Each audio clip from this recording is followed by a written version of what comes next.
ദൈവതിരുനാമത്തിന് മഹത്വമുണ്ടാകട്ടെ.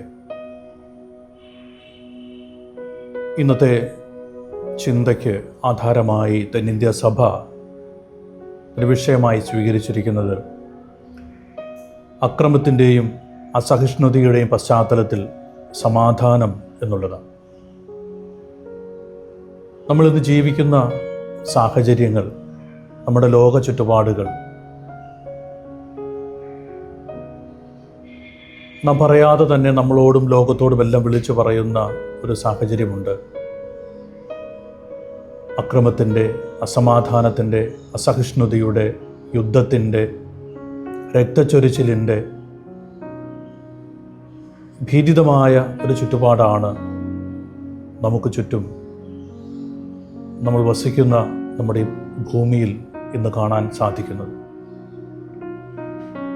ഇങ്ങനെയൊരു പശ്ചാത്തലത്തിൽ നിന്നുകൊണ്ട് അക്രമത്തിൻ്റെയും അസഹിഷ്ണുതയുടെയും പശ്ചാത്തലത്തിൽ സമാധാനമെന്ന ഒരു ചിന്തയിലേക്ക് നമ്മൾ വരുമ്പോൾ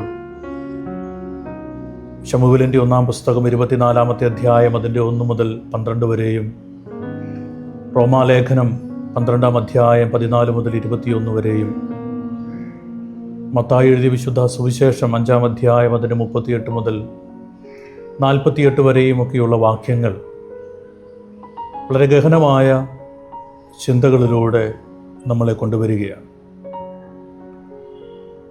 WHO അക്രമത്തെ ഡിഫൈൻ ചെയ്യുന്നത് സ്വയമോ മറ്റൊരു വ്യക്തിയോ ഒരു ഗ്രൂപ്പിനെയോ സമൂഹത്തിനെയോ എതിരായി ഭീഷണിപ്പെടുത്തിയോ ശാരീരിക ബലപ്രയോഗമോ അധികാര ദുർവിനിയോഗമോ വഴി അധീശത്വം നടത്തുന്നതിനെയാണ് അക്രമമെന്ന് അവർ വിവക്ഷിക്കുന്നത്. അതോടൊപ്പം തന്നെ അസഹിഷ്ണുതയ്ക്ക് അവർ കൊടുക്കുന്ന ഒരു നിർവചനം എന്ന് പറയുന്നത് സ്വന്തം കാഴ്ചപ്പാടിൽ നിന്ന് വ്യത്യസ്തമായ കാഴ്ചപ്പാടുകൾ, വിശ്വാസങ്ങൾ, പെരുമാറ്റം എന്നിവ സ്വീകരിക്കുന്നതിനുള്ള മനസ്സില്ലായ്മയാണ് അസഹിഷ്ണുതയായി അവർ വിവക്ഷിക്കുന്നത്. എന്നാൽ സമാധാനത്തെ അവർ നോക്കിക്കാണുന്നത് യുദ്ധത്തിൻ്റെയോ ശത്രുതയുടെയോ അഭാവം അഥവാ അതിൻ്റെ അവസാനിപ്പിക്കൽ എന്ന തലങ്ങളിലാണ്. ഈ ചിന്തകൾക്ക് ആധാരമായി തന്നിരിക്കുന്ന വേദഭാഗം അക്രമത്തിൻ്റെയും വെറുപ്പിൻ്റെയും മധ്യത്തിൽ ആത്മീയ ആന്തരിക സമാധാനത്തിൻ്റെയും ക്ഷമയുടെയും സ്നേഹത്തിൻ്റെയും തലമാണ് മറുമരുന്നായി കാണിച്ചു തരുന്നത്. സമാധാനം കൈവരിക്കാൻ അനിവാര്യ ഘടകങ്ങളിൽ ഒന്നാണ് വിശ്വാസമെന്ന് പറയുന്നത്. ബാഹ്യമായ സാഹചര്യങ്ങളെ മറികടക്കുന്ന ആഴമേറിയ ബോധ്യമായാണ് വിശ്വാസത്തെ വിവക്ഷിക്കുന്നത്. ആന്തരികവും ബാഹ്യവുമായ സമാധാനം കെട്ടിപ്പടുക്കാൻ സ്വയത്തിനും ദൈവത്തിനും ഉള്ള വിശ്വാസം അനിവാര്യമാണ്. ഒരു വ്യക്തിയിലെ ആന്തരിക സമാധാനം മനുഷ്യനും മനുഷ്യനും ദൈവവും പ്രപഞ്ചവും തമ്മിലുള്ള ബന്ധത്തെ ഊട്ടിയുറപ്പിക്കുന്നു എന്ന് പറയുന്നു. ദൈവവുമായുള്ള ബന്ധം ശക്തമാകുന്നതനുസരിച്ച് ഭൗതിക ചുറ്റുപാടുകളിലെ സമാധാന ബന്ധം ശക്തിപ്പെടുത്തുന്നു. ശൗലും ദാവീദും തമ്മിലുള്ള കിടമത്സരത്തിൽ ആത്യന്തികമായി ദാവീദ് ജയിക്കുന്നത് അഹിംസയുടെ പാത സ്വീകരിച്ചതുകൊണ്ടാണ്. ശത്രുവിനെ സ്നേഹിക്കാനും ശത്രുവിന് വേണ്ടി പ്രാർത്ഥിക്കാനും പഠിപ്പിക്കുമ്പോൾ ശത്രു എന്ന തീവ്ര വികാരത്തെ അതിലേറെ തീവ്രവും ആഴമേറിയതുമായ സ്നേഹമെന്ന വളരെ മൃദുലമായ ആ ഒരു വികാരം കൊണ്ട് അതിജീവിക്കുന്ന ദൈവിക ഇടപെടലിന് ഇവിടെ സാക്ഷ്യം വഹിക്കുകയാണ്. സമാധാന കാംക്ഷയുടെ അടിസ്ഥാനം ഉപദ്രവിച്ചവരോട് ക്ഷമിക്കുക എന്നുള്ളതാണ്. ദൈവസ്നേഹത്തിൻ്റെ ആഴങ്ങളിൽ അഭിരമിക്കുകയാണ് ജീവിതത്തിൻ്റെ ഇരുണ്ട സമയങ്ങളിൽ മനുഷ്യൻ്റെ കണ്ണുകൾക്ക് വെളിച്ചവും ആന്തരിക ശക്തിയും ആശ്വാസവും പ്രദാനം ചെയ്യുന്ന പ്രധാന ഘടകമെന്ന് പറയുന്നത്.